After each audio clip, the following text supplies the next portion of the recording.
Welcome and congratulations, Patrick. Thanks for being with us. Yes, thanks, Monsignor. It's great to be with you this morning. Thank you. I know I was mentioning earlier in the show, I'm a fourth degree knight, a proud fourth degree knight, joined because my grandfather was a knight, and just a great tradition, a great group of people. I understand, someone mentioned to me that you joined the Knights in college. Is that true? Yeah, I did. And like you, my grandfather was a Knight of Columbus. My father was a Knight of Columbus. So I knew what the Knights did. I knew what the Knights were all about. But when I was in college, I went to Marquette University. We had a great college council there. And I really liked the other college men who were in the council. So I joined the Knights in college. And for me, that was a very formative experience, because to have these friendships and this brotherhood of men who we shared our faith together, and we shared sort of a common vision. And those kind of friendships really helped me a lot in college. And I would also say this, that they've helped me, throughout the rest of my life too. Those kinds of friendships founded in our faith.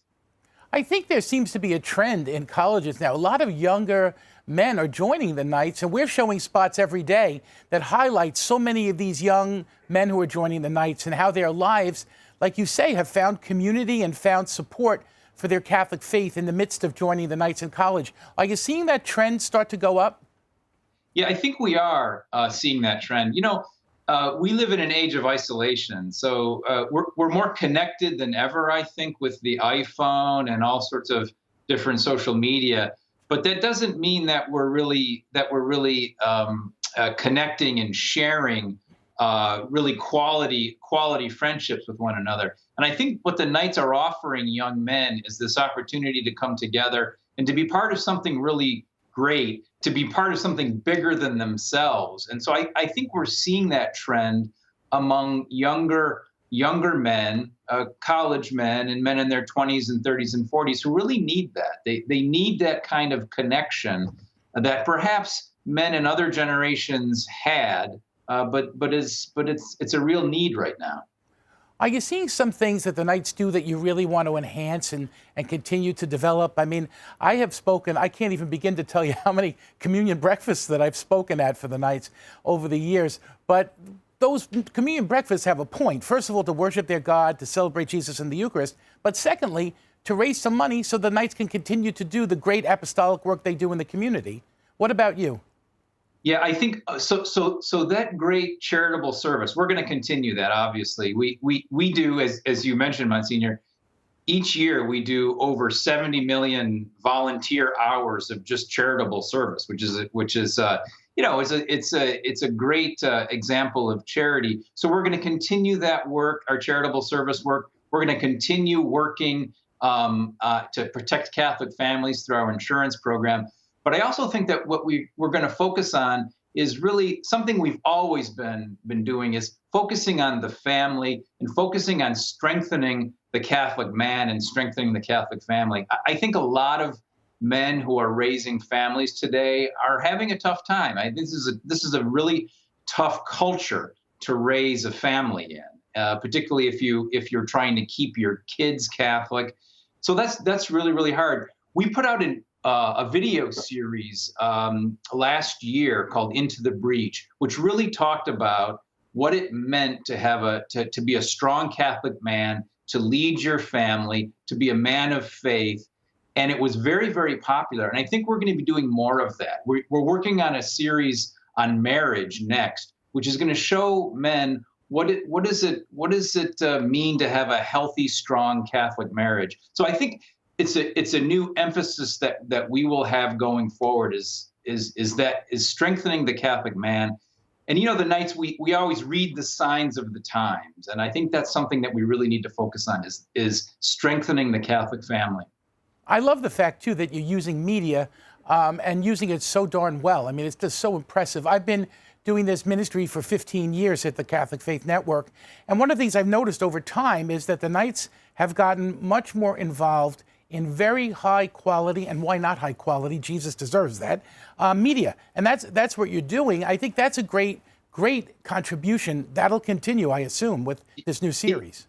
Yes, it will. And we know that's the way to reach so many people, right? Is just through high quality media productions, high quality video. It just a picture is worth 1,000 words, and you can reach a lot of people that way.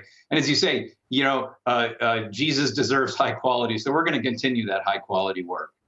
And I know you served our country for 24 years in the Navy as well. Is that true? It's true. Yeah, I was in the Navy for 24 years. Wow, that's incredible. Did you travel around the world, or were you local, or?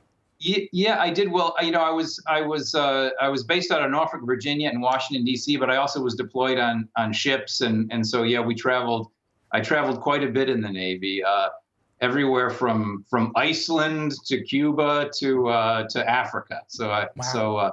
And it was a great experience, I think, and I think it helps me as the Supreme Knight to understand what men are going through and what men need at this point. So I would say that service in the military was also a very formative experience for me. Now, I was lucky enough to actually, I was broadcasting right at Father McGivney's tomb on the great day when he was named blessed, because everyone was over at the cathedral having Mass, and we were back at his church doing the coverage there as well. Probably in your tenure, I hope and pray that he'll get named a saint. How has he inspired you? Father McGivney has inspired me, and I think he's inspired all knights to really be men for others. Father McGivney saw, in his time when he was a parish priest, he saw that the men of his parish were struggling and the families were struggling. He saw a need, and he met that need, right? So he created this organization committed to charity and unity, and he brought men together. And I think that is an inspiration for me. He was doing his ministry at a time of tremendous anti-Catholic sentiment. And I think that's something we also are experiencing in our culture. We need to be very vigilant about that, about religious freedom. But I think Father McGivney saw a need, and he had creative courage. So Pope Francis talks about in his recent document on St. Joseph, the creative courage that Joseph had. And I think Father McGivney had that too, this kind of creative courage. And we need that as knights. And I think we exemplify that. We see a need, and we try to meet that need. And we try to be men for others. And that's who we're called to be as knights, to protect the vulnerable and to be there for other people, to be servant leaders, as we say. Well, thanks so much for joining us today, Patrick. I have to say, in any way that we can help you, we'd love to help you with our national Catholic network here. So you just let us know, and we're happy to be there for you. Can't support the Knights of Love enough. It's kfc.org. So thank you so much for being with us. Yeah, thank you, Monsignor. I look forward to working with you. Thanks so much. God bless you.